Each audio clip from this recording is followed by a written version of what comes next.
Good morning, everyone. Welcome to the Adults Select Committee. My name is Councillor Louise Brown, and I'm Vice Chair of this committee and will be chairing it this morning. I would suggest that everybody introduces themselves as and when, including the report presenters.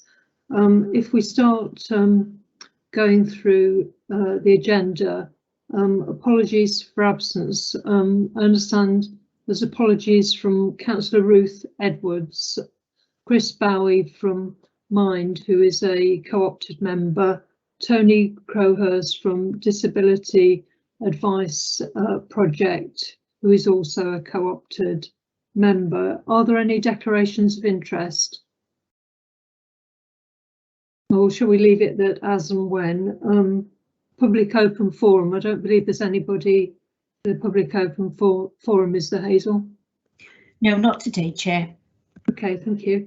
And the next item on the agenda is Gypsy and Travellers Needs Assessment to consider the way forward following a review of needs. I believe that Ian Bakewell, the Housing and Communities Manager, will present this report.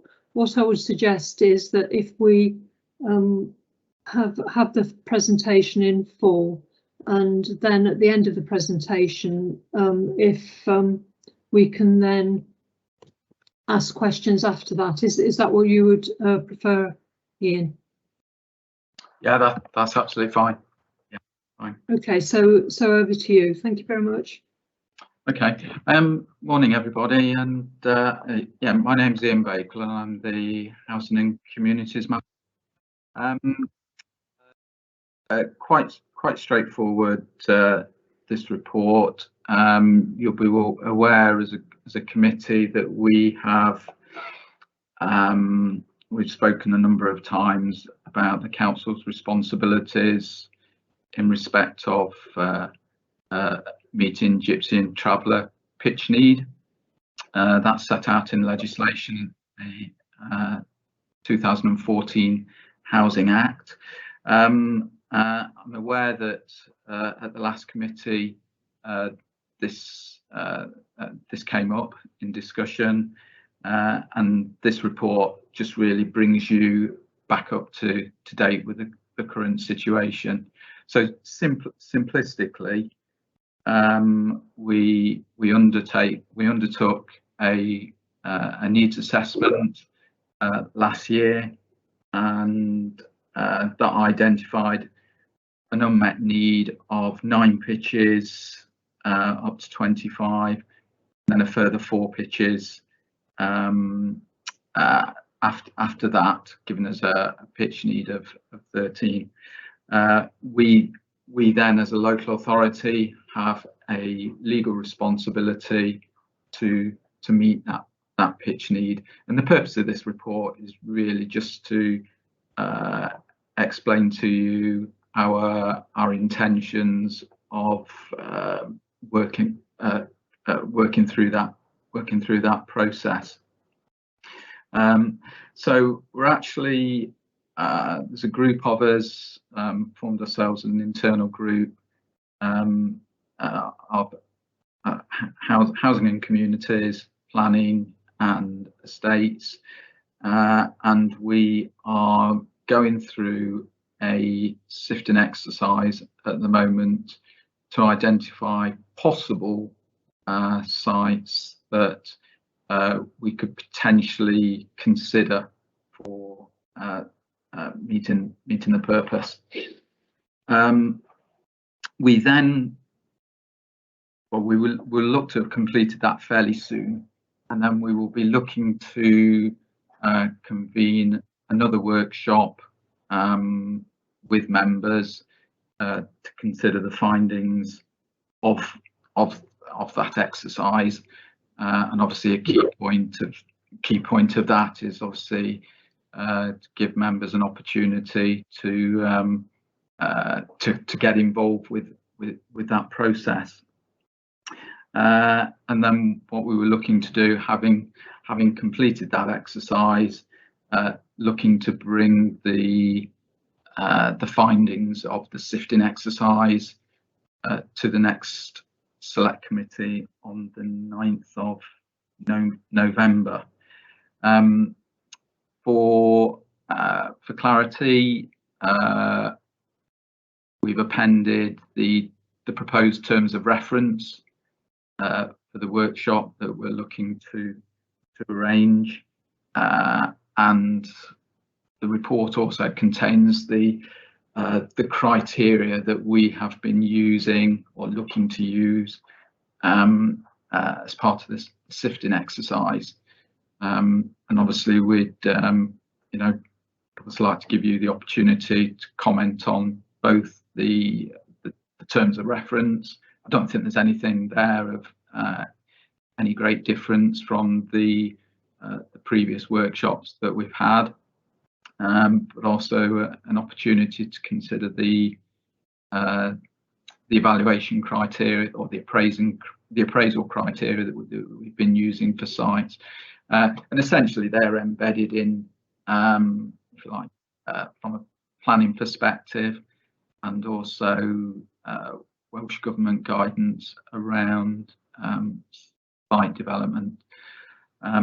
So I think that's all there is to the background, and obviously if anyone's got any questions, so we're happy to assist. And Mark Hand is obviously with his planning hat available as well, if there's any planning related queries.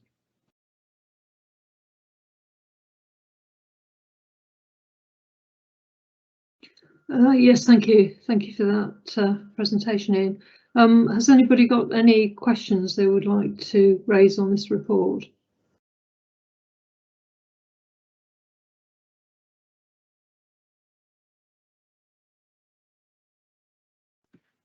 Chair? Yeah. I don't seem to find my hand function, but I'd just like to ask Ian if I'm allowed through yourself.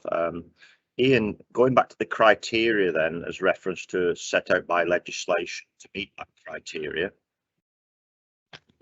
Sorry, you cut off at the end there, Simon. The criteria set out by legislation, yeah, by the Welsh Government. How important is it that we have to meet every one of them guides? They're not guides, are they? You've got to meet them. So I'll give you an example. So when we look at our sites, there you go. We look at our sites, schooling, let's say. A lot of schools in Monmouthshire are actually full. I know in my area, kids who live in my area can't actually got a good Abergavenny to school. So number one, then you won't be looking at a site in my area because there's no schooling for them. Is that how it works? I don't think it would consider the actual school catchment school quotas. I mean, certainly access to schools is one of the criteria, but certainly at this stage we've not considered the whether schools are at capacity or not. It's certainly probably something that I would, wouldn't be unreasonable to go into the debate, but I don't think you would necessarily be able to be tied to that. It's just that legislation states that, doesn't it? It's got to have near a bus route, and they've got to be access to schooling. You can't expect people who are travelling families to actually be travelling such a way to go to school. I mean, I'm just taking that in respect of local kids in some areas have got to travel quite a long distance to go to school, but in the legislation it states there quite clearly that local schooling. So I just want to know, reference to the discussions, the next discussions we're going to have, is how close do we have to get to that criteria, or will the Welsh Government be flexible on that? Because I mean, at the end of the day, it comes to cost then, doesn't it? We need to send buses out for kids to take them to school and bring them back. So there's a massive cost implication there for transport, isn't there? Yeah, I think there's it's not set out definitively in legislation, though that sort of criteria. The obligation is more the actual provision, and we're obviously we're expected to consider certain criteria, and obviously what we would be looking to do is obviously get as close to ticking all the boxes that we could. And as you quite rightly say, access, for example, to schools would obviously be is completely appropriate and reasonable. Whether we will be in a position to tick every box definitively, I would suspect that would be probably quite difficult to achieve. But obviously, certainly that would be the intentions, to try and tick as many of those boxes as possible. So how would you rank them boxes then, Ian? Because I think that's the most important one for me, is schooling for a community being built up of let's say 10 pictures. Let's say that we want that 10 pictures. The most important thing for me is for children within that area where they are residing is schooling. When we have travellers come into the areas, first thing we do is we make sure that the kids, the welfare, and they got schooling available. So how would you tick the criteria? So, i.e., they may be 3 miles from a bus, but they may be 10 miles from a school, but we may have a lovely site there for them to put them on. But the main couple of most important things there is schooling for me. So how are we going to categorise the 1 to 8 then? How do we do that? Councillor Howard, can I interrupt? Because I'm chairing this meeting. Yes. I think in some senses Ian has already answered that question. Is that right? Because I think what you've said is that basically we'll try and tick all of the boxes if we can, but obviously that in terms of the best that we can do, and obviously schooling is one issue, but there's other issues as well. Is that correct? Is that what you're saying, Ian? Yeah, I mean as you'll see from the criteria, that we've not largely gone into the such to prioritise fully, and say I think it would be quite difficult to do that definitively, but it's certainly a consideration. I don't know whether Mark's got anything from his planning hat on that would be useful. Yeah, thanks, Ian. Morning, members. I think it's just important to reiterate the point Ian's made that we won't tick every box with the sites. I think it's highly unlikely there'll be a perfect site. There isn't a prioritisation list in terms of which of the categories are the most important. It's going to have to be a really carefully balanced decision as we go through. I think the other important things to note are we're talking about a need for families that are on our Gypsy Traveller Accommodation Assessment. So their families already within the county. So if they have children, they're already in the schooling system, hopefully, or we should be making provision for them. That isn't necessarily to say that the successful sites that we find will be within that same immediate area. So there could be a different school catchment implication. But these are known families, they're within our communities already, and it's looking at finding proper appropriate sites for them to lawfully live and continue being in the county. So it isn't about sort of a new influx of people. It could be different school catchments, so Councillor Haworth, so your point is relevant still. But then things like our normal home to school transport policies would apply, the same as any other resident. So I guess the short version is there's going to be a lot of things to try and weigh up in this process, and there isn't a prioritisation of those policies at the moment. And yeah, just to manage expectations, I don't think we'll find a perfect site. So it'll be a case of making that balanced decision, and we'll work through that with the working group and report back to this committee to seek to help shape those findings. Okay, thank you, Chair. Yeah, thank you. One question I've got is looking at Appendix 2. this is the appendix presumably that you're going to submit to the Welsh Government, is it? Do you have to submit that?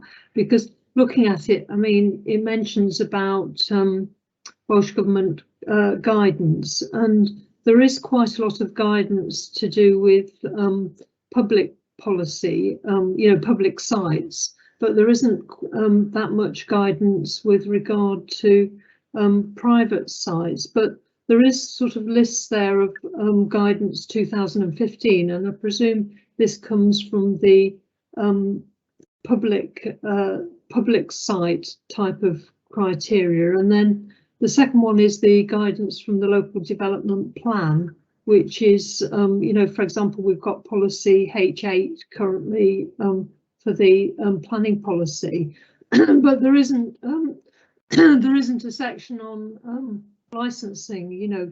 So, for example, sites have to be licensed under the modern standards for caravans. I think the guidance is 2008. So I wondered, and in the working group, it doesn't seem to include the person who deals with the licensing for sites, which I think is based in the environmental health. I know that in the actual guidance it says about spacing, but obviously, you know, fire safety is an issue with regard to caravans if they're not spaced sufficiently.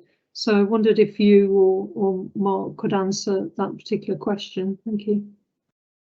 Yeah, certainly the public site and private site is slightly different, but nevertheless there will be certain criteria that does need to be met.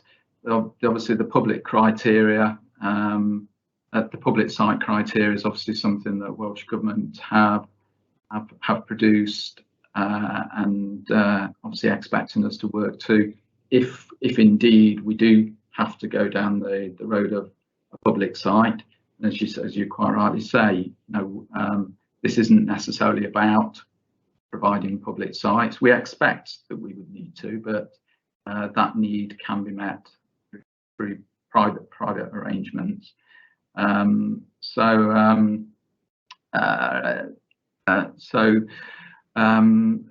yeah. So in terms of that working group using that criteria, we would need to make sure that all those boxes are ticked. I think your idea of including licensing as part of that conversation, I think, is appropriate. It's not something that we had factored into our discussions previously, but I think that's quite appropriate to do so. Okay, thank you. So basically, appendix, just to ask the question, appendix 2, is that going to be submitted to the Welsh Government? Is it, or I don't think we'd be compelled to submit it per se, but I think it would be appropriate for it to be available as background information to explain how we'd considered our, you know, we'd come to make our decision. Yeah, okay. I mean, it does, on one of the revised criteria, it does mention about phosphates and drainage, stating phosphate problem in the catchment area, but quite often these sites are in sort of more rural locations, and they might have cesspits and so forth, so that wouldn't necessarily be a relevant criteria. Do you want me to assist with that one, Chair? Yes, thank you. Yeah, thanks. It's yeah, you're quite right in the sense that quite often sites are not on mains drainage, so we'll have private treatment plants. What the phosphates requirement is on planning decisions is that anything within the sensitive areas, so sort of pretty much the northern 2/3 of the county, for the catchments of both the Usk and the Wye, we have to go through a screening process with the habitat regs and look at either betterment or neutrality in phosphates. So it could well be that a private treatment plant addresses that and there is no phosphate impact, and that's the situation we'll need to get to enable a site to progress. But it's a consideration for us to work through in that sort of northern 2/3 of the county. In the southern 2/3 of the county, there isn't that phosphate issue with mains drainage or private treatment plants, so it wouldn't be a consideration there. Okay, thank you. Are there any other comments that members wish to make on this particular report?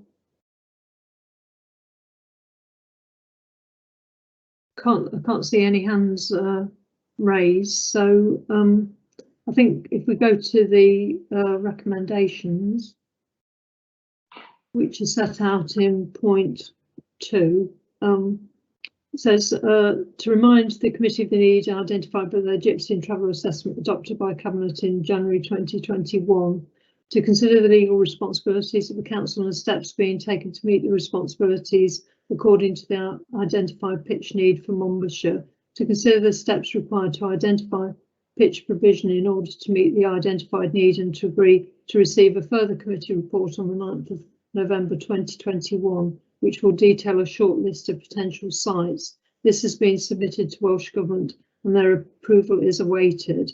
To agree the continuation of scrutiny workshops which will engage members in potential site assessment and evaluation, to consider and comment on proposed site evaluation criteria. I think the only comment, if the members agree, is that I think it would be helpful if licensing were also included in the officer group and looking at the criteria, if that would be okay. Is everybody happy with those recommendations, or does anybody want to make any comments? Well, I'll take the. I think one of the issues that was also raised was about the criteria with regard to it, and we said obviously that there wasn't a particular priority, although obviously there was mention about the importance of schooling. So I think perhaps that could be a comment of being added as well. So if thank you very much for the presentation of the report. Unless any other member wants to make any further comments, I think we'll move on to the next report. And thank you for the presentation. Thank you. So unless there's any comments you want to add, Ian, to it? No. No. Oh, or Mark? No. Chair, apologies. I was late dialing in because I didn't have the appointment correctly. I may have missed this, but do we have the names of the members who'll be on the working group so that we can get those meetings booked in and progress? Well, I think on the, obviously it'll be the members of the committee, but if I remember from the report, wasn't the scrutiny workshop open to all members? Is that right? I think it was somewhere in the criteria. That's what it says in the. Yeah, I think it was. Where is it? Right. That's the practice we adopt for other workshops, such as E&D. It's led by the select committee, but all members are invited. So we'd be doing the same thing, Chair. Yeah, I think on Appendix 1.4 of the report, it says the scrutiny workshops are open to all elected members. So, obviously it will be mainly of interest to the this select committee, but there may be other members who want to join in, if that helps. Yeah, it does, Chair. I'm just working on the premise that we'll probably need more than one meeting to shortlist the sites, and it'd be good to have a consistent core of working group members, even if other attendees can come along, to make sure we've got consistency and a number of members to actually proceed. Yeah, I think the core will be basically the committee, because that's what's happened in the past. Okay, thanks, Chair. So thank you. We'll proceed with this select committee as the core working group, and the invitation open to all other members. Is that right? Yeah, that's right. Yeah. Martin, did you want to? Sorry, Councillor Grocott, you're muted. Councillor Grocott, you need to unmute. Yeah, sorry, I'm going to say I have got my hand raised in the chat bar there, but I'm not sure if it's actually showing. I seem to recollect that you, Chair, and I and a few other members did at one time visit some of these sites as a sort of small committee looking at traveller needs. And I wonder if that could be resurrected as that core group that Mark has just referred to there. Yeah, I think my understanding is that you know, previously we have had the committee members being the large core group, because we did go out on site meetings, and I think there is a meeting arranged in October, well, being arranged in October, with regard to the shortlisted sites. So I think you know, it is important for continuity for that core group to be there, and obviously it will be then chaired by the current chair, which is Councillor Howarth. I think last time when we opened it to other members, there was only one or two other people who actually attended, you know, who had a particular interest, I suppose. So I think I don't see that as a problem. Do you, Mark?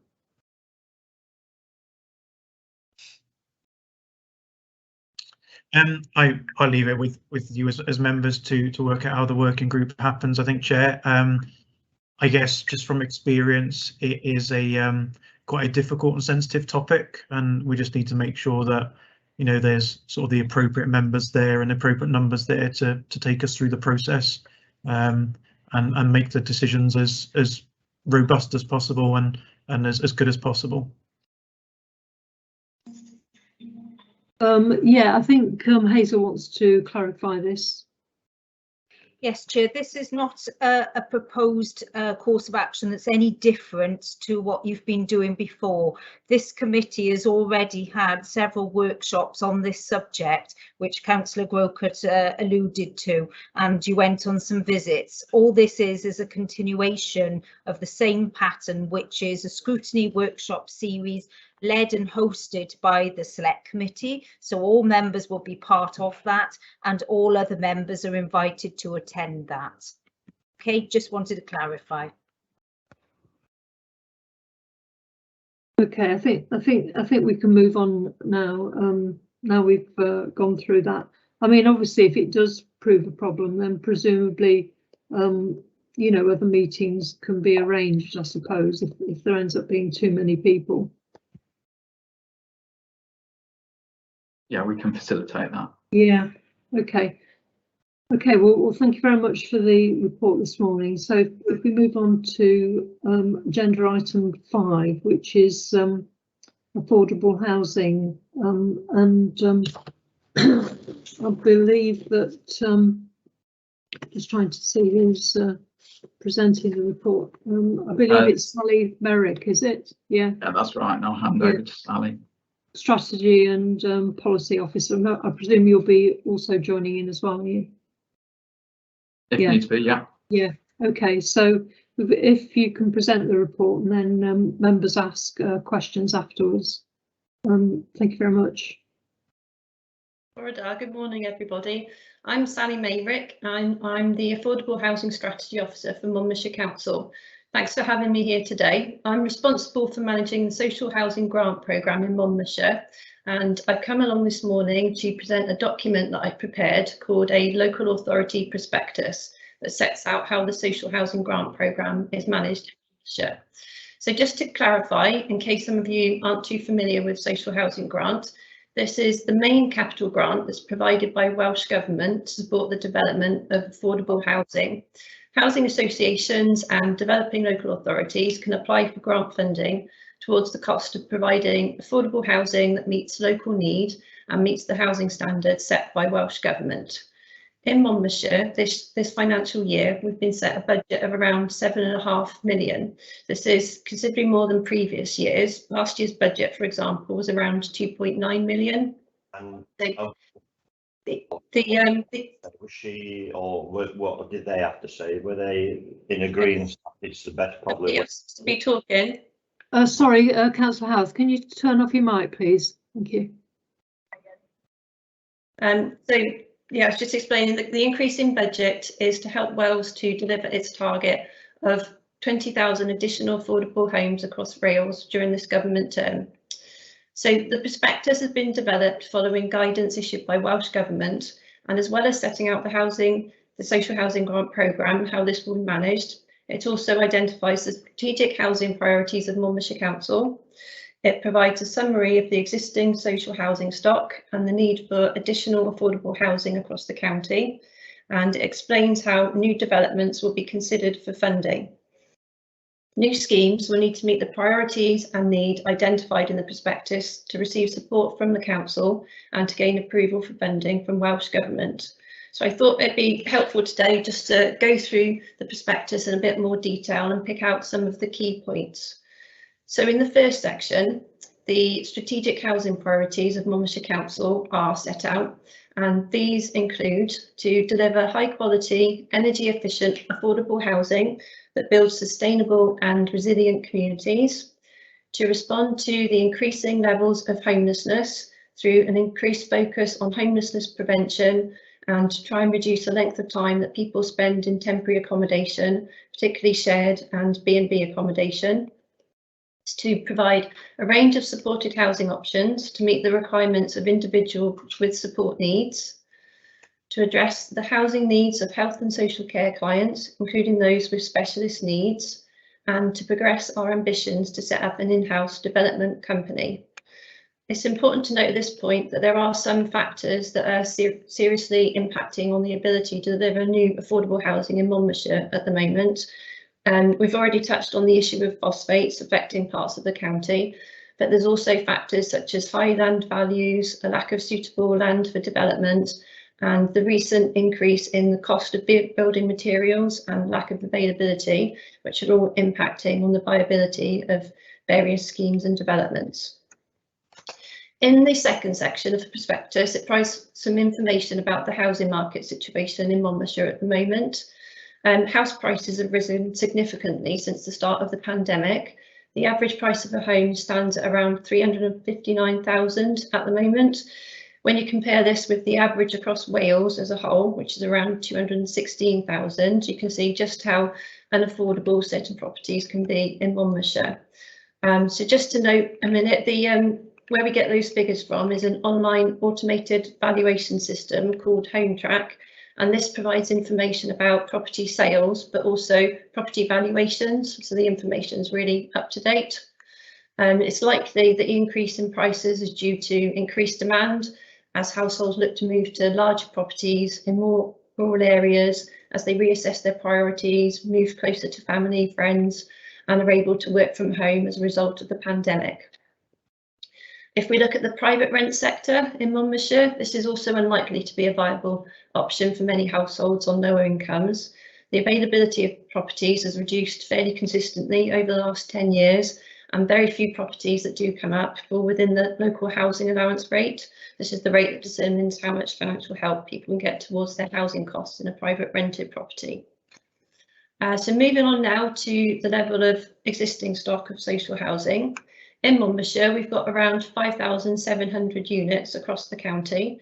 A majority of these are owned and managed by 3 housing associations, and these are Monmouthshire Housing Association, Melon Homes and Pobble. Most of the existing stock is located in the main towns and larger villages, with around 15% in the more rural parts of the county. At the moment in Monmouthshire, a particular issue is around homelessness. So we've currently got around 150 households in temporary accommodation, and many of these are in shared accommodation and B&B, which is obviously unsuitable for their needs long term. Many of these people are single homeless people, and many also have support needs. So this shows there's a need for some additional self-contained temporary accommodation and supported accommodation to address this need. Every 2 years, a local housing market assessment is carried out, or a LHMA, and this involves a really comprehensive and in-depth study of the local housing situation and provides an estimate of the additional need for affordable housing. In Monmouthshire, this was carried out last year, and it estimated a need for 468 additional affordable housing units every year for the next 5 years.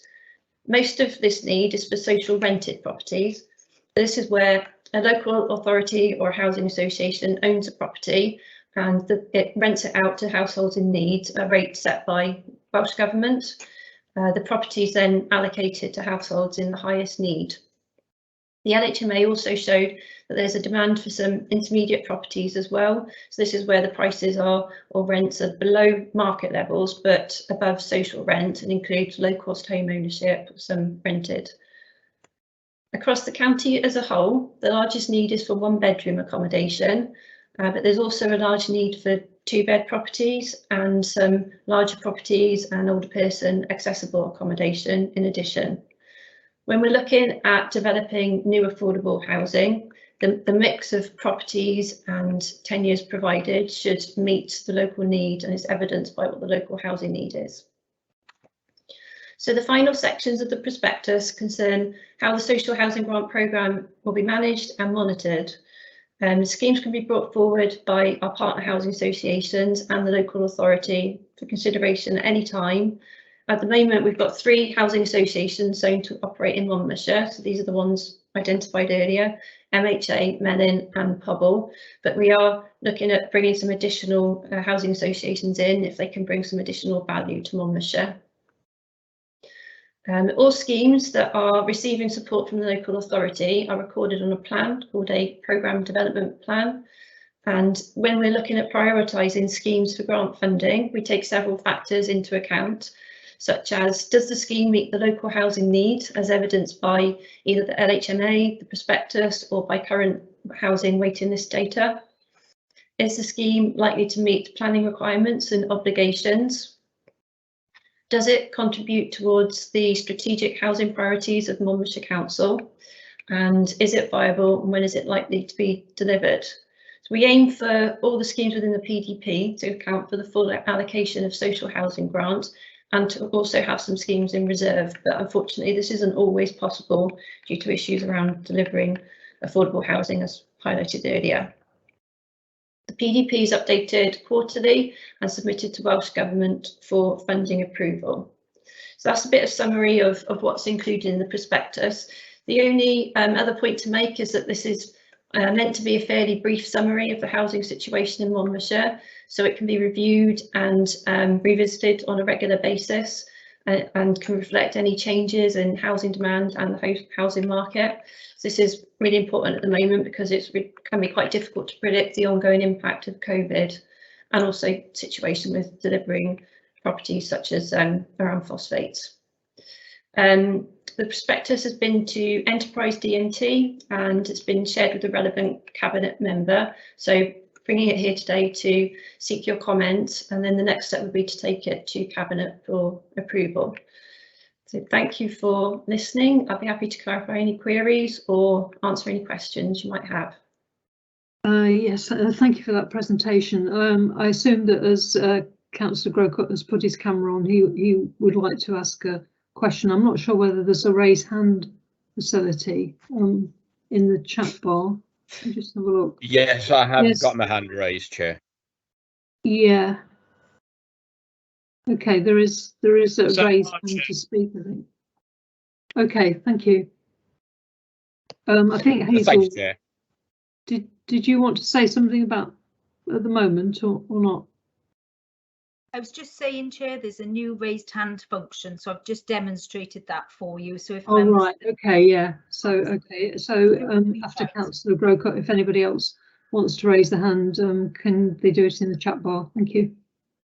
Sorry, over to you, Councillor Grocott. Thank you, Chair. Sally, I think you've probably got one of the most difficult jobs in the County Council. If my casework load is anything to go by, homelessness is a huge problem for us. And I appreciate that some of the questions I've got for you based on the appendix to the report, you may consider straying into the political, which of course isn't the role of a select committee. And if you feel that you're not in a position to comment, then please just say that and I will accept that without comment. But nonetheless, their questions arising from the report that's in the appendix, and I think they do need to be asked. The first is around the priorities that you've highlighted in the strategic housing development.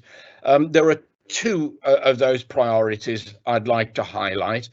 The first is the priority that you are seeking to respond to increased levels of homelessness, and simply to ask you, what is that rate of increase in homelessness in Monmouthshire?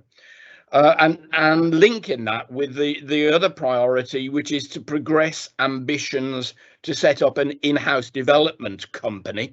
And this is something that was raised in County Council a couple of years ago. Certainly there are some of us who believe it is the only way viably at the moment to produce affordable houses within the county in sufficient number. So that's the first thing, those two priorities in the strategic housing development. Secondly, you talk about the challenge to young families in economically challenged circumstances. Very often these are families of young people just setting up, who've been born and brought up in Monmouthshire, who simply cannot afford to stay in Monmouthshire.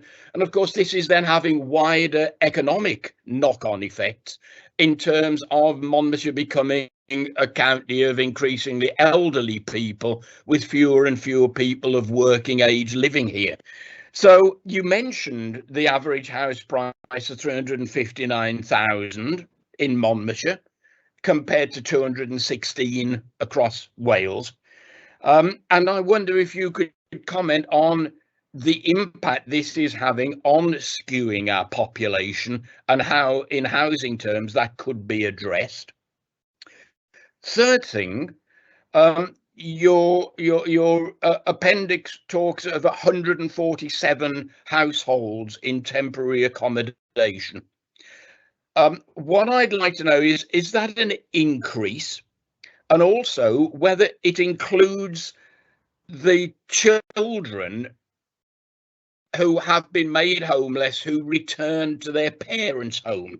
Whether, I've got a couple of cases I'm dealing with in my own ward at the moment, where young people have been made homeless and their only solution is to cram into their parents' already small houses as an additional, and in one case, four lots of people, because the couple concerned had premature twins.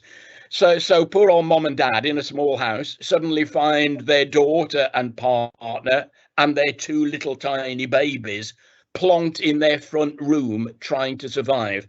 Would they be included in those homeless statistics because they've gone back to mom and dad? And then finally, in the bits that are appended to the end of the report, where we're looking at how the report looks at our statutory wider duties, there's a comment that says it's recognised that the homeless and affordable housing need in Monmouthshire is often characterised by issues such as low income, affordability, impact on childhood trauma, substance misuse, accessing employment and training opportunities. Affordable housing makes an important contribution to the sustainability of our towns and villages. In the lifetime of this council, has that situation got better or worse? Sorry, there's a lot there, Sally, and maybe Ian and Mark might want to come in as well. Yeah, Thanks.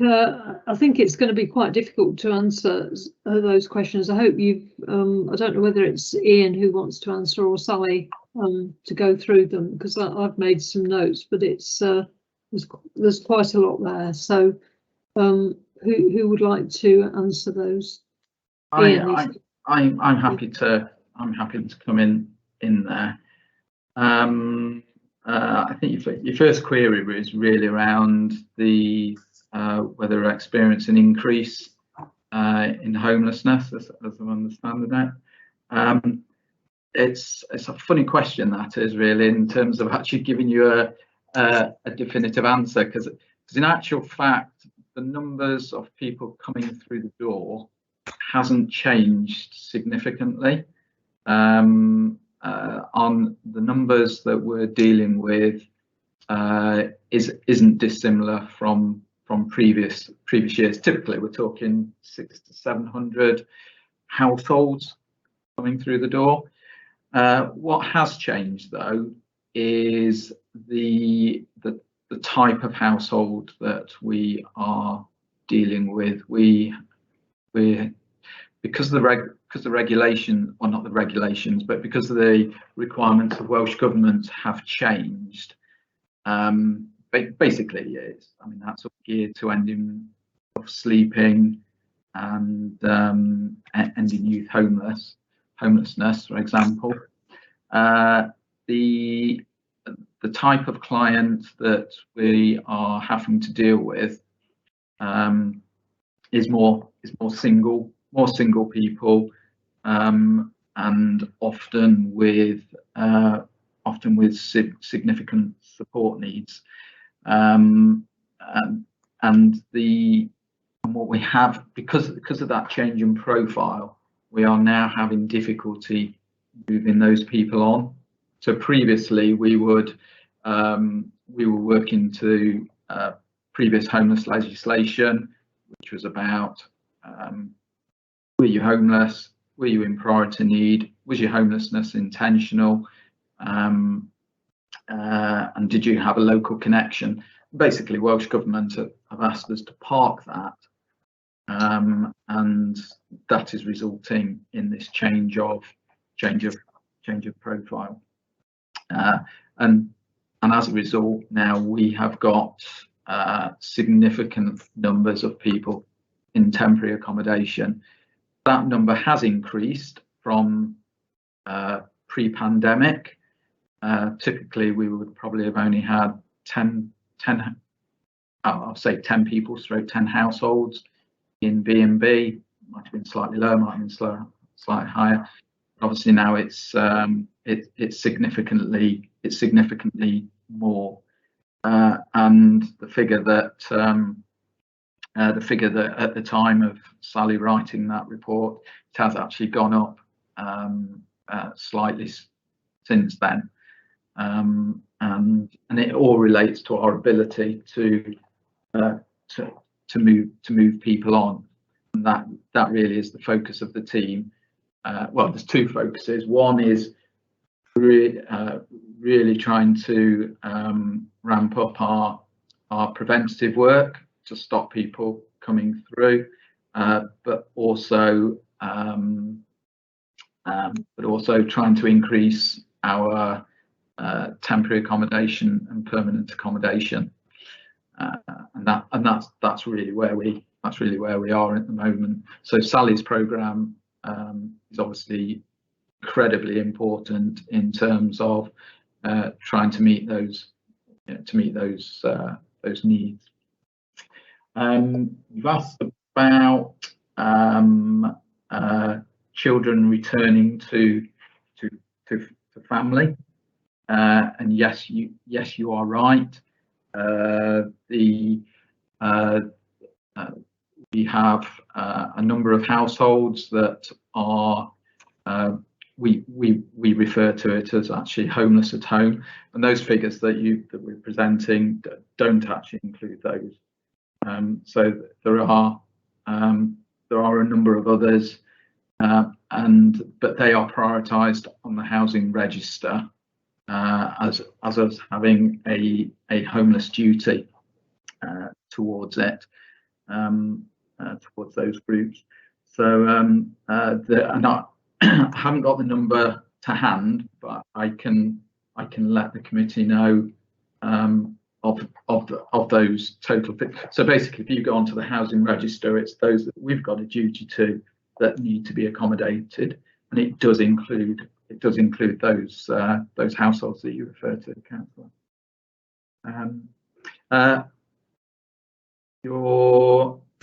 Got to be honest, there's two other queries. One was about the development company. As I'm talking, I know Mark was looking to get an update on that.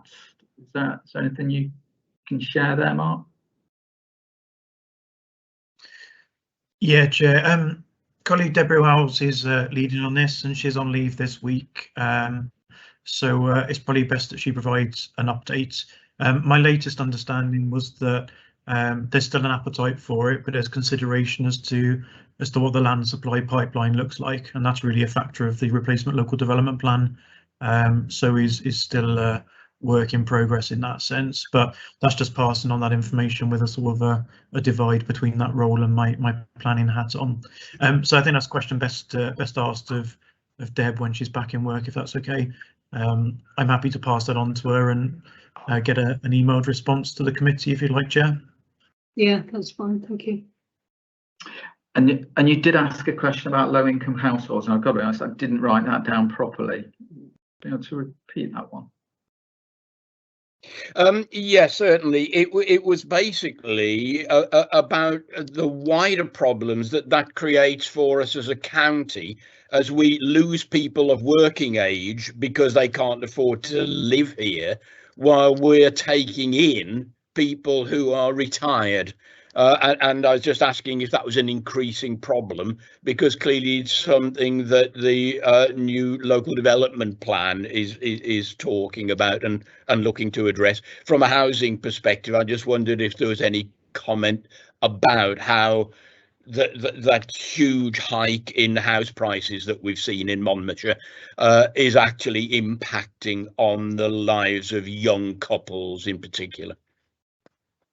I mean, certainly from a housing need perspective, I mean, all it's doing is continually compounding the situation in Monmouthshire, and that, I suppose, the bit that we as staff see is we're trying to work up solutions to meet these needs, and as an authority or our housing association colleagues, we're sucked into exactly the same problem. Land is expensive, house price, properties are expensive to buy, and rents are high as well.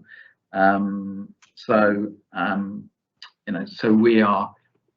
we are as officers, we're living and breathing that as well. I mean, obviously the need for affordable housing is a key part of obviously the development of the local development plan. That's something that is continually factored into that, and obviously those demographic changes, I know, are considerations of planning colleagues in relation to the review of the development plan. Again, Mark, I don't know whether you want to add to that. Yeah, thanks, Ian. Thanks, Chair. If you don't mind, if I just supplement that answer. Yeah, Councillor Grocott, we've discussed before the affordable housing issue is one of the huge challenges for this county, and for our younger people in particular, to remain in the county if they wish to do so they can live here, in their hometown or village. So that's a huge driving force behind the replacement local development plan, which is, a really critical tool in us trying to tackle that wicked problem. There is the discussion, what happens if, we're building more homes and more people from outside of the county move in. I guess there's two angles to that answer, really. Firstly, our natural population is declining because we have an older population. There's more deaths than births, so people moving into the county is vital, unless the population is to dwindle. In terms of how we ensure that housing is there for local people, so meeting its intended purpose, affordable housing, as members will know, is very clearly and carefully governed, so that people from the waiting list are given the housing. and there's criteria on that list that Sally or Ian might want to expand on that link to the local connection. So it is people from our communities getting the housing. You know, you can't just sort of move in from Bristol and get an affordable house the next day. And the other aspect is us continuing to review for deposit plan stage, any other policy tools or legal mechanisms to look at how we look at, you know, essential workers, so care workers, for example, who we desperately need in the county with an ageing population, but are not on good wages. So house prices are a challenge. Housing mix policies to make sure we don't just have market sector 4-bed detached houses that are you know, too expensive and not the right type of housing for everybody. You know, clearly they have a purpose for some, but not for all. And also some other legal mechanisms that Councillor Jordan's been raising under the Housing Act that might look at whether there's a way of allocating some of the housing for local people. So that's all to be investigated. But yeah, it's a really wicked and critical problem for the county that needs addressing, and the RLDP is one key tool to try and help housing colleagues address their challenges. Yeah, I think we've gone through the questions. I'm looking in the chat bar and I haven't seen anybody else raise a hand. Any other members want to contribute? So thank you for your. I've got my hand raised, Chair. Have you? Yeah. Well, I can't see it in the chat bar. Well, I've got it raised twice by accident, so. Oh right, okay. Well, yes, I can see it there, Roger. Yeah, you're in my chat bar anyway. Oh right, I've just got Hazel twice in the chat bar. There's a raise hand function there. Anyway, over to you then, Councillor Harris. Thank you, Chair. Sally, very, very comprehensive report. Absolutely no doubt about that. And what I want to know is, it states at the very beginning, we need 468 units, affordable units, I'm assuming that is, per year from 2020 to 2025. I can't see anything in the report that says how we're going to achieve that, or what a sensible number we should recommend to Cabinet and say fall below that at your peril. You know, I think there's no point in us scrutinising without saying, you know, we really as a committee need to see such and such a progress, rather than having a report for them that they don't really have to do anything about. That's what we're here for. So how many units should we be we should be building 468 units, but realistically, how many can we build, and why aren't we saying in the report anything about the council actually being its own housing company? That's been brought up before, and you know, I'd like us to say it should be looked at again. A council-owned housing company. It's the only way we're ever going to get anywhere near the amount of affordables. And when we say affordable, again, we really mean social, because for the majority of people, housing in the county is not affordable. So anyway, could you tell me what the sensible number of units per year we should be saying to a Cabinet we really should be providing? Thank you. Yeah, absolutely. So the 468 isn't necessarily a target for delivery. All that is looking at what the need is. So it takes into account what the current housing waiting list data tells us. It makes projections about incoming need, the committed supply of affordable housing, as well as population projections. So some of those people will be able to satisfy their own housing needs. So they might, over the course of the 5 years, be able to access private rented accommodation, or maybe move in friends, family, other ways. So it's not necessarily a target for delivery of the 468 units. It's difficult to put an exact figure on the target, but just to give you an example, last year there were 146 units, I believe it was, of affordable housing delivered over the financial year. So far this year there's been 80 projected, so hopefully it'll be more than that, but that's the initial projections for the year. The RLDP takes into consideration targets for the delivery of affordable housing, so that's something that's going to be looked at over the course of the RLDP. Your comments about setting up a council development company. I mean, we've got, as I said earlier, we've got 3 RSLs currently operating in Monmouthshire, and potentially some others may start bringing in operating in Monmouthshire as well. They are really proactive at going out and looking for land and looking for opportunities to develop new housing, but also convert existing, acquire current accommodation and convert them into affordable housing. So yeah, just wanted to raise that point as well. Does that answer your query?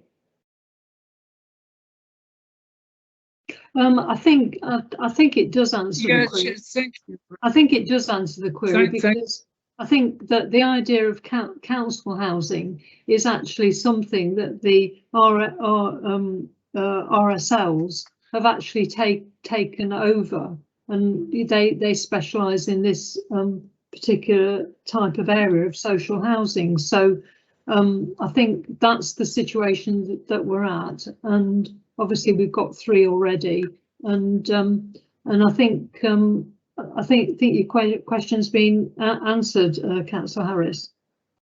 Well, thank you, Chair. You might think so, but you know, I have an opinion as well. So whether or not it's answered to my satisfaction is really down to me.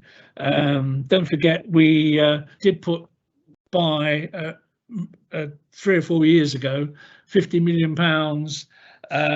as a council to develop our own housing fund, and that never came to anything. Anyway, that's beside the point. The other point I want you to get over is we've got an SHG of 7.5 million. Can we absolutely guarantee that we will use all of that and be going around asking for more if we do use all that? Because that is most important. We've got a great record on spending social housing grant, and I'd hate to think that any of that 7.5 million wouldn't be used for the purpose it was intended. Thank you, Chair. Yes, thank you. Yeah, I think that's an important question about how we make sure we spend the money that we're allocated, and if not, you know, try and get more. Sorry, over to you, Sally. Yeah, so I sort of mentioned when I was running through the information and prospectus, so we have had quite a big increase in the budget that we've had. So just to reiterate, last year it was 2.9 million, this year it's 7.5 million, and it was only in March this year that we were sort of informed that we were going to get that allocation of social housing grant. So, I mean, yes, absolutely. Ideally, we would be able to spend it all, and we would be able to spend more, because how it works with social housing grant is there's an overall budget for Wales, and if any local authorities have an underspend, then there could be slippage from other local authorities. So I'm sure we'd all love to spend it all and have some more as well. But as I've mentioned, there are issues that are causing making it hard to deliver in certain parts of the county. So obviously phosphates we've talked about, high land values, viability of developments, etc. So as we stand, there's currently around 5 million of the 7.5 that's been allocated, and you know, we communicate regularly with the RSLs, and we're always looking for opportunities to use that social housing to put it to good use, and to ensure that we meet the full allocation. But no, as we sit here today, I can't guarantee absolutely that we will spend it all, but all I can say is that we're trying our best, and the RSLs are trying our best, and it's certainly what we're aiming for. I mean, just to follow on from that, I know Councillor Powell's waiting to come in, but it is relevant to the point that you're making with regard to the 7.5 million. Is that is what tends to happen is the RSLs apply for that as a grant, or how much does the council directly spend on properties itself, to use? Or I mean, it tends to be in collaboration with the RSLs, I understand. Is that how it works? Because what I'm thinking of is, in terms of phosphates, one of the things is to make sure that the sewage pollution doesn't increase it in the rivers.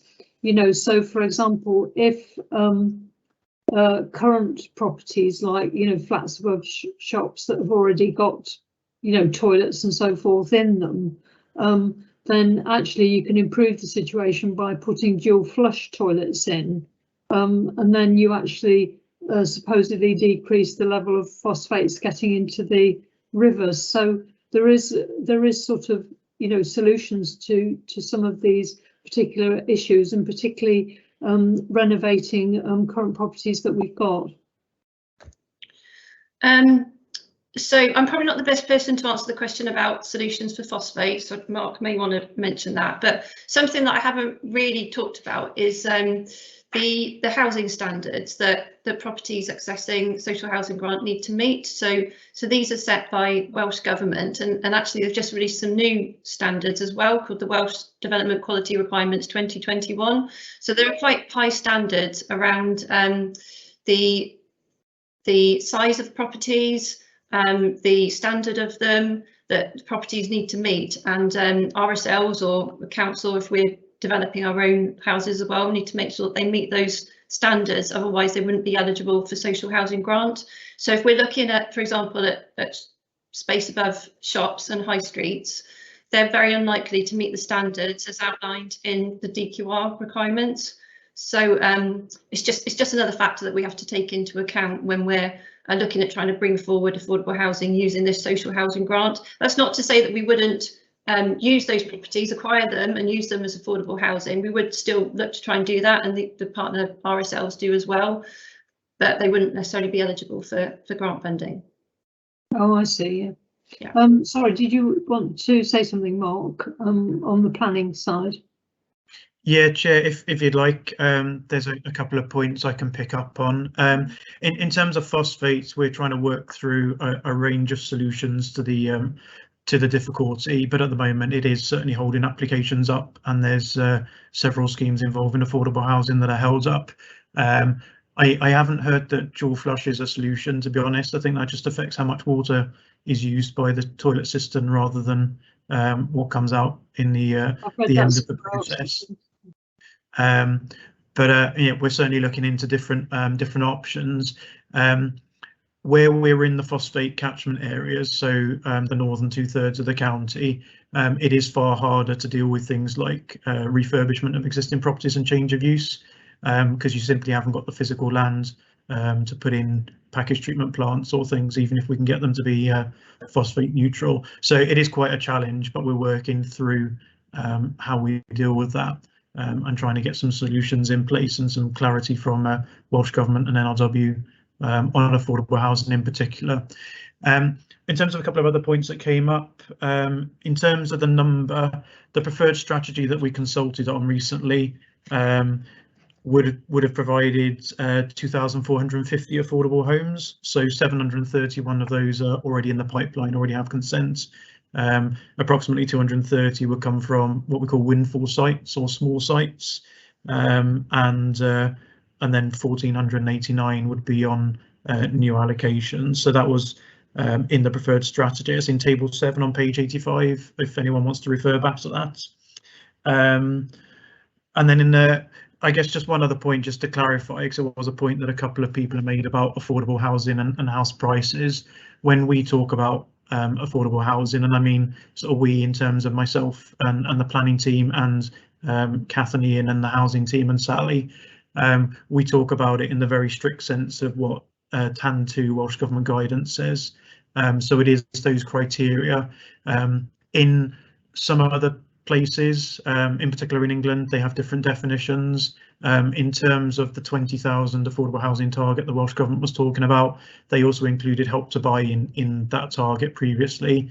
We don't count Help to Buy, that isn't affordable in a TAN2 sense. So we just talk about social rent, intermediate rent and low cost home ownership properties, with those very clear criteria that Sally was talking about, and eligibility criteria and standards. So, you know, we are very clear on what we mean by affordable housing, and we don't just mean something that's slightly discounted by the builder. It has to meet those proper definitions. Okay, thank you. I think that clarifies it.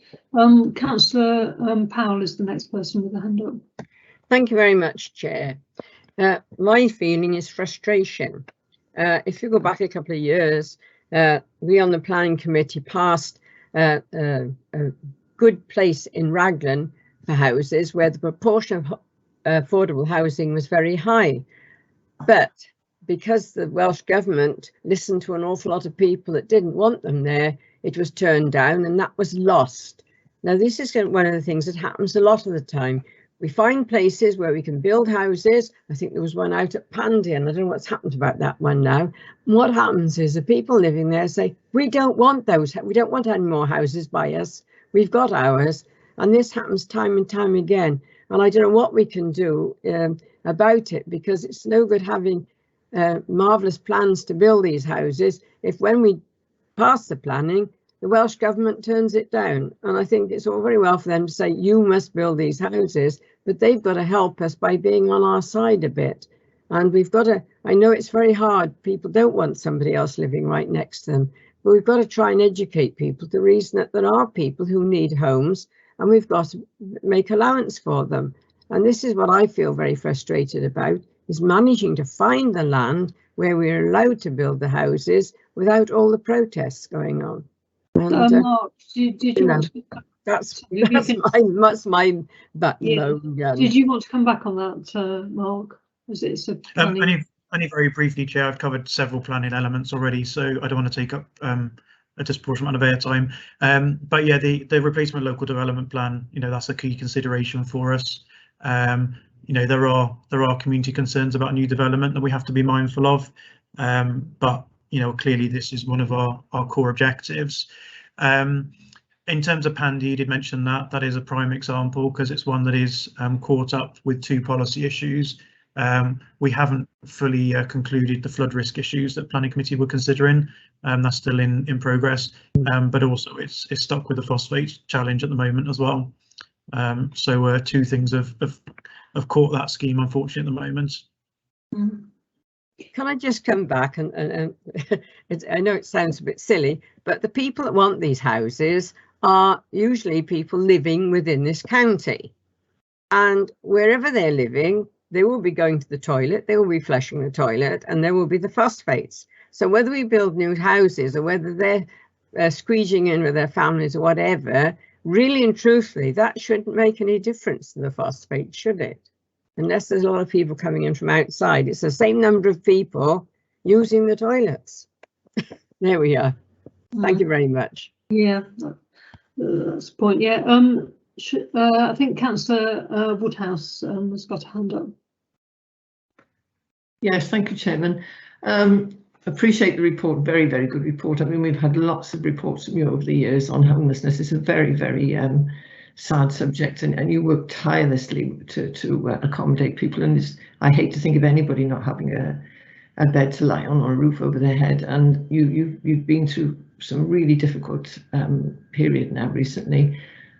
The money should be some really good news that you've got some more money to use. And my query is, I don't want you to lose any of this. So I don't expect an answer now, but would it be possible to give us some sort of indication of where these grants have been spent historically and where you might be looking to sort of spend this money in the future? Just an idea on what the plans could look like and what we've spent on these grants, the areas that have been spent on in the past. Sorry if I sound a bit croaky. I mean, what we could do is just give you, you know, outside of the committee, we could provide the committee with just a a bit of an overview of what we've done in recent years and what we're doing, what we're doing at the moment. Could quite easily do that in the different funding streams. Thank you. I didn't want to cause you any extra work. You're doing an awful lot of good work at the moment, and this report is brilliant, but we just need to make sure that, as Councillor Harris said, we don't lose any of this money, that you're able to put it to good use. I know you want to put it to good use, but sometimes time just goes very quickly, and it's difficult to keep up with the current circumstances. So well done, and thank you all very much for what you're doing to your teams. I mean, I could just mention a couple of schemes that have had funding recently that have either just recently been completed or are due for completion this year. Would that be helpful? Yeah. So Yeah. so there's a scheme of 8 flats which is in Chepstow, just in Garden City Way. So they're Mellon property. So they were funded with social housing grant, and they've just been allocated to homelessness. So we've got 8 homeless households living in those at the minute. They were just completed recently, just a few months ago. We have got a couple of schemes that Pobble are involved in, converting some supported accommodation for young people, both in Chepstow as well. There are 2 sort of rural schemes, one in Devorden that received some grant funding, and one in Finition also that received some grant funding. A couple of units in Sudbrook and the shipyard site there, and then some schemes that have had a different type of funding called innovative housing funding, which are also in Chepstow, actually, a few here in Chepstow, which MHA are doing with using some really sort of modern, innovative building techniques. That sounds Yeah, sounds very helpful. Thank you. Yeah. Obviously, there's lots going on. Much appreciated. Yes, thank you. I think I wanted to ask a few questions now, being listened to other members, is that with regard to the local authority prospectus, I mean, obviously one of the issues with regard to meeting local housing need is in a sense this local connection criteria, in terms of making sure that young people can stay in the area, and this is a particular issue in relation to the ward that I cover in the rural areas, because sometimes the housing is even more expensive than in other areas, and often what happens when the applications come on planning is that it isn't always affordable housing that's provided in developments. It's sometimes just a contribution towards it, and the problem with that is that it then doesn't meet the local need within the rural communities. And you mentioned the issue about you can't on the homeless side. There's this local connection criteria is being removed. Can we have that local connection criteria within the prospectus or within the planning side, despite this? Because is there a different criteria in terms of homelessness and as compared to, for example, the planning side? Because my concern is that if you don't meet the local need, and obviously that's not being met because the local connection is being shifted somewhat, how can we plan to cover this? So I don't know whether I'm expressing myself terribly well there, but do you understand what I'm getting at in relation to this? And can the prospectus include something about the need for a local criteria, both in rural and urban settings? So in terms of the rural settings, in terms of any setting actually, we only have a sum towards a contribution towards affordable housing on the very small sites. It's only if there's a sort of a few properties that are being built there, because it doesn't make it viable for the developer. So on any over 4 units, there would be a provision of affordable housing on site, unless there are some exceptional reasons not to. In terms of sort of rural locations. So there is a rural allocations policy that would apply. So when we're developing new affordable housing in these rural areas, these communities, people will apply for them on the housing register the same as anyone, but they'll get assessed in order of priority will be given to local people. So they'll need to evidence their local connection to that area. So that would be either having lived in the area for 5 years, or having a family member that they need to provide care to in that area, or having employment in that area. So that already does exist. What were the other points? I think that, you know, is the local connection in connection with homelessness? Or sorry, Ian, did you want to come in on it? Yeah, just to add to that, the overall housing register does recognise local connection, but what needs to be recognised is that there are limitations in terms of what we can lawfully do. So we are governed by housing legislation and code of guidance for the housing register. And what Sally referred to there in terms of the rural side, the guidance allows us to do that, but it's I can't remember the exact wording, but it can't override the main requirements that the register needs to meet.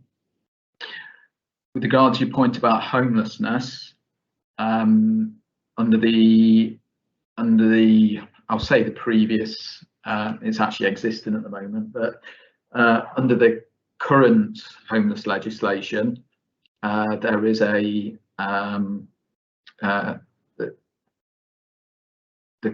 local connection is a criteria for assessing applications.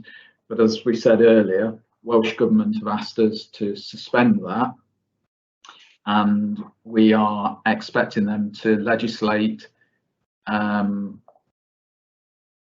respect of a new regime for homelessness, and we expect local connection to go. We expect local connection to go, we expect intentionality to go, and we expect priority need to go. So basically, it would almost become a universal service. But I think what we do find with homelessness, the vast majority of people coming through are Monmouthshire people. Yes, there are some from outside of the county, but generally the vast majority are Monmouthshire people. I think in some senses this local connection is probably more important for areas with higher house prices and so forth, and the affordability issue is a greater one than possibly others, you know, because they wouldn't necessarily have the same difficulties and you know, demand. I mean, so are we making representations to Welsh Government about this particular local connection change? It's an ongoing conversation. We know that we anticipate that the change in legislation, you know, they would engage with local authorities. And albeit that hasn't formally started, there is so much engagement between local authorities and Welsh Government at the moment around homelessness. We know that they are considering views already, albeit that's in an informal process. Certainly the people that we deal with at Welsh Government around Monmouthshire, they recognise that Monmouthshire is unique. They recognise that that our difficulties aren't replicated necessarily in other areas,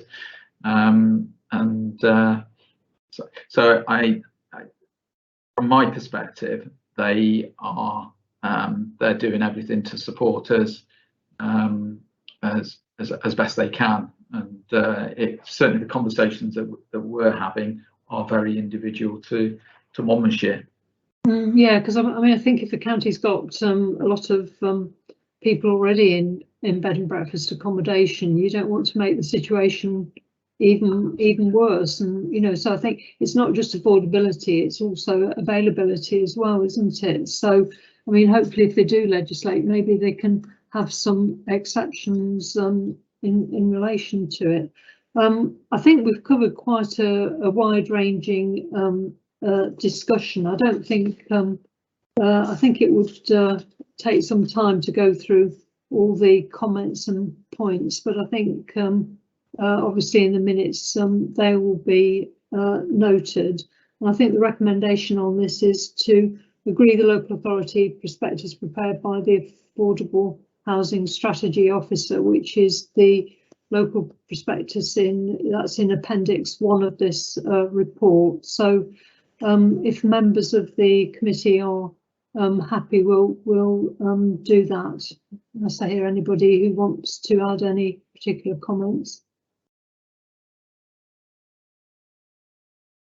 I'll take the silence as no. And I think the other point that we'd like to make is, you know, to thank you and your team, Ian, for all the hard work you do, and I appreciate the difficult situation that you're dealing with in terms of accommodating both the affordable housing need and the homeless need. So just say that, and thank you for the report. Okay, thank you very much. Okay, thank you. I think if we move on to the next report, which I think is the financial one. Just scrolling through to find it. Yeah, it's the revenue and capital monitoring, and I think this is going to be. I think are you going to present this report, Tyrone? Is that right? That's right, Chair. Yeah, I'll take the report this morning. Yeah, so Tyrone Stokes. Okay, so over to you then, and then if we have any questions afterwards by members. Thank you. Thanks, Chair. The agenda item I'm presenting today is the month 2 forecast outturn report for the council for the financial year 2021-22. It starts on page 35 of your pack. If I take you straight to point 2.1, and that's to point out that the council is forecasting a £9.02 million deficit as at month 2. 6.48 million is related to COVID pressures. 2.53 million is related to core services. If I take you straight into the element that pertains to your select portfolio, and if I draw your attention to pages 39 through to page 40, 3.13 shows that in month 2, adult services had an overspend of 536,000, and that's due to the additional recruitment of in-house carers to deal with the demand, and also the need for placements in the south of the county has produced this pressure. This position would be even greater if it wasn't for the £1.2 million social care and sustainability workforce grant that we get from Welsh Government, and a contribution of £500,000 from the Intermediate Care Fund to support core services. In real terms, if we didn't have those additional funds from that grant or the Intermediate Care Fund, it would be more like a £2 million plus potential shortfall in the budget for adult services. As part of the budget setting process, services have savings targets, and for this portfolio, they can be found in bullet point 3.19, which is on page 41 of your pack, and the savings totaled 874,000. And at month 2, we are forecasting for these savings to be met in full. That's the revenue element of the adult select portfolio. In terms of the capital budget, there's only one major scheme, and that's Crick Road. This was discussed at great length at the last Adult Select portfolio. And just to update you, the finances are in place for this scheme. The major contribution is from the Intermediate Care Fund that's being project managed in readiness for 2022. I'm happy to take any questions that you have. Thank you very much.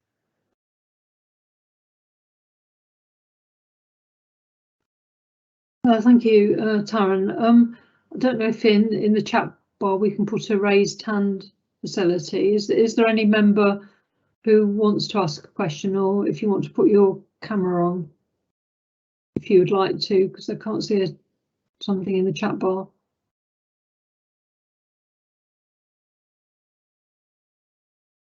I'm just being met with silence at the moment. I think looking at your oh yeah, there's no raised hands. No, sorry, I thought one came then, Chair, sorry. Yeah, there's the raised hand facilities in the chat bar.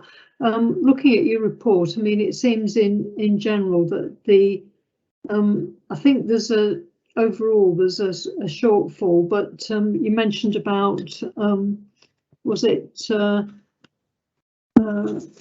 9.8 million, but I think quite a bit of that is going to be hopefully covered by COVID money, isn't it? So that doesn't this reduce the shortfall? Is it more like was it 2.5 or 2.2 million or something?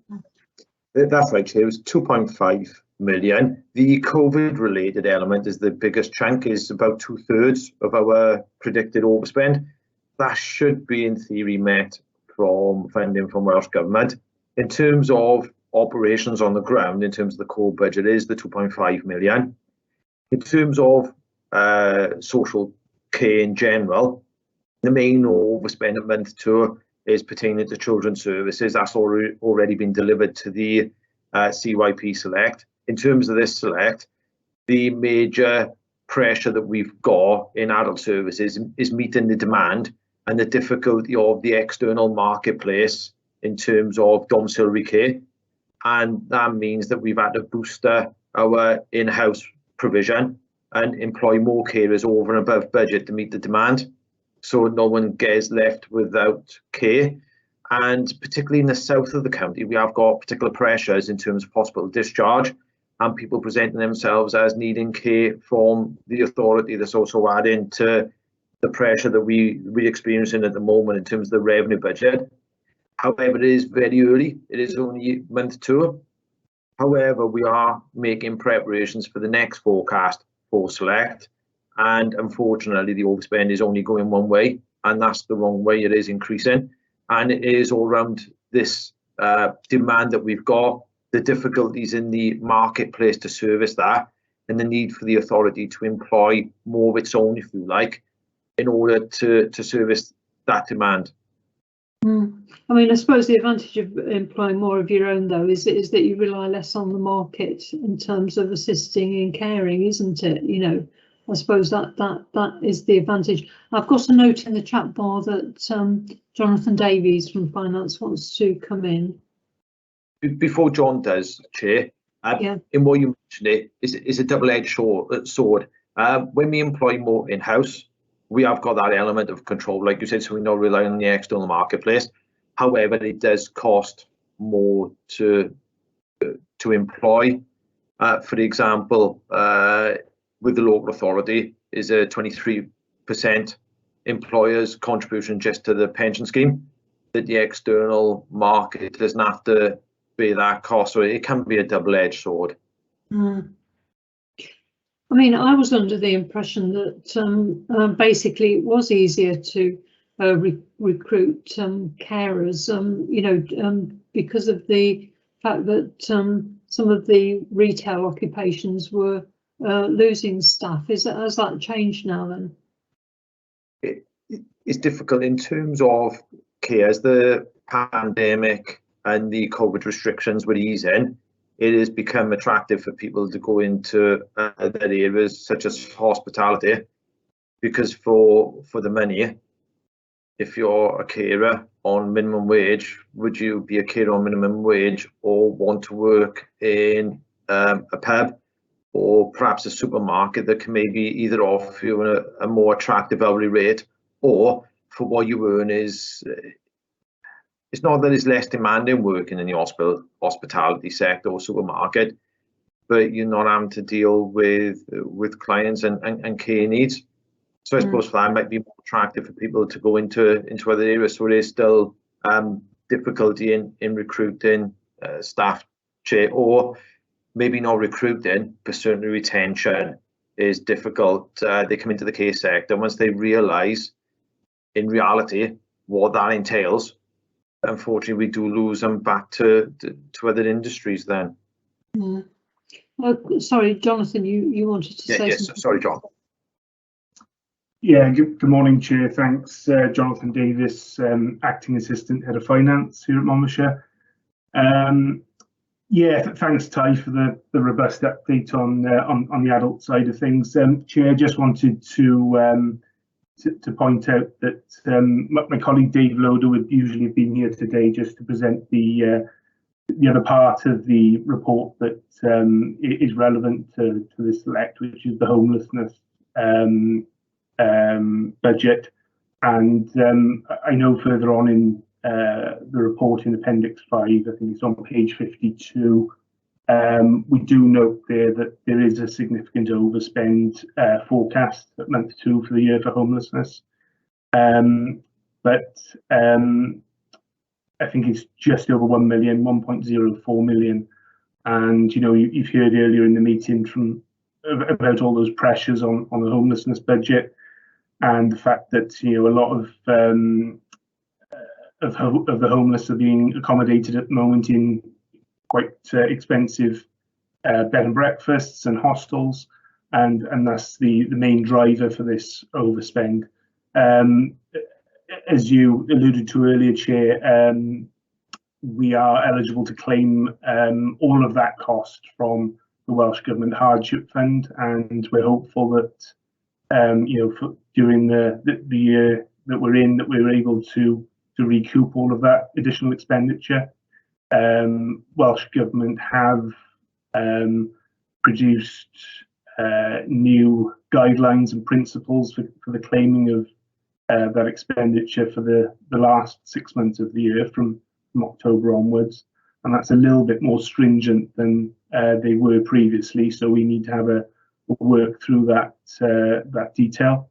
That's also relevant to adult care as well, where the hardship fund is going to taper off by the end of the year. So, you know, we need to work through that detail, and Tyrone, myself, and the other finance managers will be liaising with the budget holders to work through that, and you know, make sure that we look to mitigate our additional costs as far as we can as possible. So thanks, Chair. That's all I wanted to come in on. Really. I think they're relevant points, and they seem to link in very well with the previous report we had with regard to affordable housing and homelessness. So it's an important point to make. I think the other, I don't see any other hands in the chat bar, so I'm hogging this a bit, I'm afraid. You mentioned about savings of 874,000. What sort of areas are those savings in, and how can you ensure that they don't impact service users? The major saving has been from us moving into a different direction of travel from what was previously turning the world upside down. We are looking at that in conjunction with more place-based care and also market intelligence. So we try and look at, with COVID, sometimes it's brought opportunities that maybe we wouldn't have had the time to afford, but it has created more challenges. As John Davis was mentioning, with the COVID Hardship Fund, it is propping up the external marketplace a lot. For example, care homes with voids at the moment that they would necessarily not have had. So now we need to move into more market intelligence with how do we one, look to rebuild the market and gain more confidence in the market with the tapering off of the COVID fund, because these care homes now, they can't rely on that funding month in, month out. At some point, i.e. the 31st of March is going to stop. But as from the 1st of September, that tapering has already come into effect. So we need now to be more, we were proactive in the marketplace, but we've got to be proactive in a different way. And that's give us the opportunity where we can offer up £548,000 of savings in terms of giving the authority back the money that we took to invest in turning the world upside down and move us into a different direction of travel. So has turning the world upside down, has that idea, is that not progressing? Is that what you're saying, or is that still on track? It's still progressing, but we move in conjunction into place-based and market intelligence. So I see, more analytical. We'll solve the problem, but we got a different problem now with COVID. So it's just changed the ethos that we need to work to. Before COVID, we had a more stable marketplace. For example, you had more people being admitted more easily into residential care homes, as an example. And now with COVID, that situation isn't there anymore. So it just relies on a different direction of travel in conjunction with the ethos of toward as we move forward. Okay, thank you. I think as nobody else has raised their hand, I mean, obviously it's been a very comprehensive report, so it hasn't raised a great deal of questions. I think there are and thank you for the report. I think there are, in point 2, there's a number of recommendations to Cabinet which go from on page 35 2.1 to 2.11. I don't intend to read through all of that because it's available from pages 35 to 37. I think we can agree those recommendations unless anybody in the committee wants to add anything to it. That was my thought process, Chair. Sorry. That was my thought process as well, that the committee has had the report, that they, rather than we go through all the recommendations, is like you were saying, Chair, I just picked up on the more salient one, and the rest, and I would have assumed then you would have had chance as a committee to read through it, to be in a position to agree that those recommendations.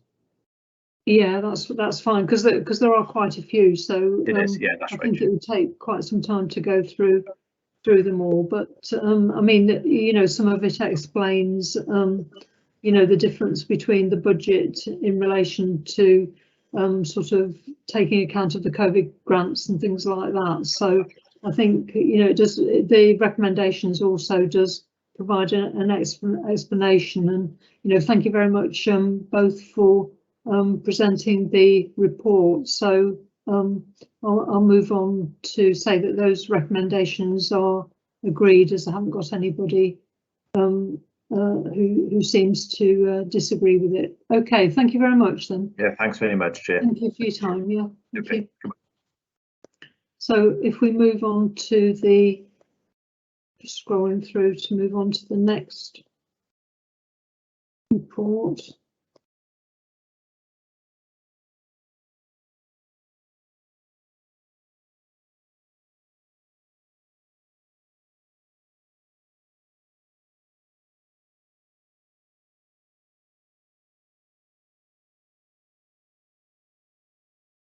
Sorry, it's a very long report. It's taken me a while to scroll through.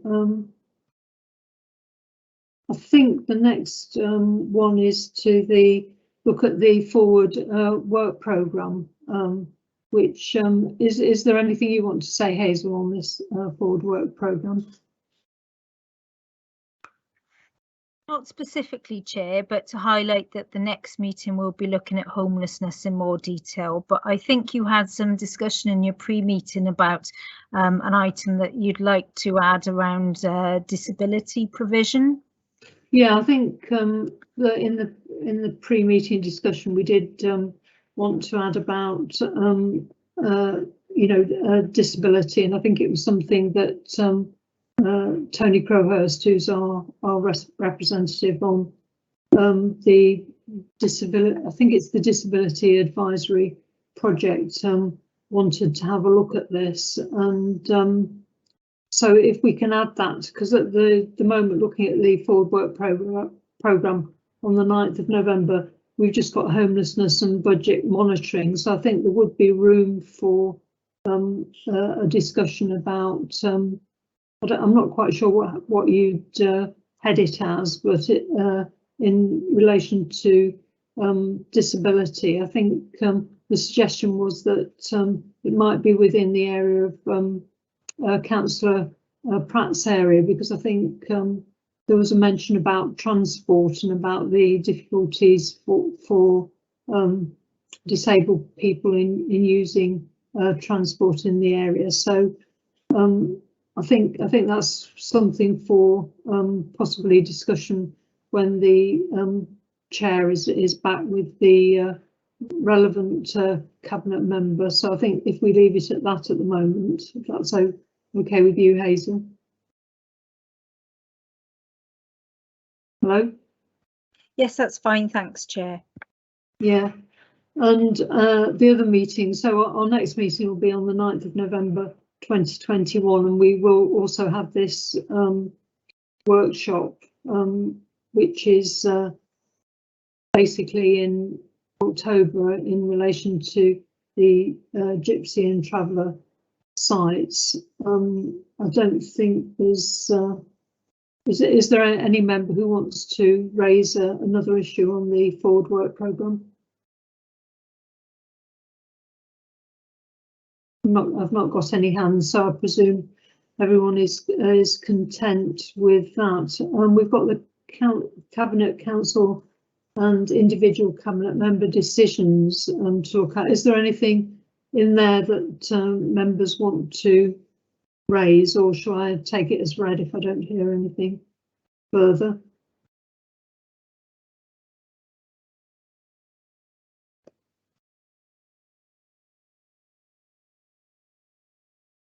I'm not hearing any one wanting to add anything in connection with that. So if we move on to agenda item 9, which is the minutes of the Adult Select Committee held at County Hall on the 27th of July at 10 o'clock. Could I have somebody to propose and second those minutes, or if there's any amendments that are wanted? Yeah, first of all, I'll deal if everybody's happy. If anybody wants to raise any amendments with regard to the minutes.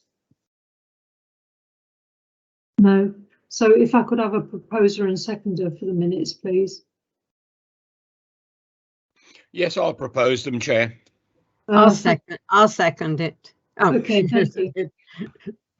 Okay, thank you, Councillor Group, prosing, and Councillor Moore-in-Powell for seconding. So I think that comes to the end of this meeting this morning, and thank you all for your attendance, and our next meeting will be on the 9th of November. Thank you very much, and have a Thank you, Chair. Thank you. Take care. Thank Bye, you, everybody. Louise. Thank you for chairing it. Thank you. Bye. Bye.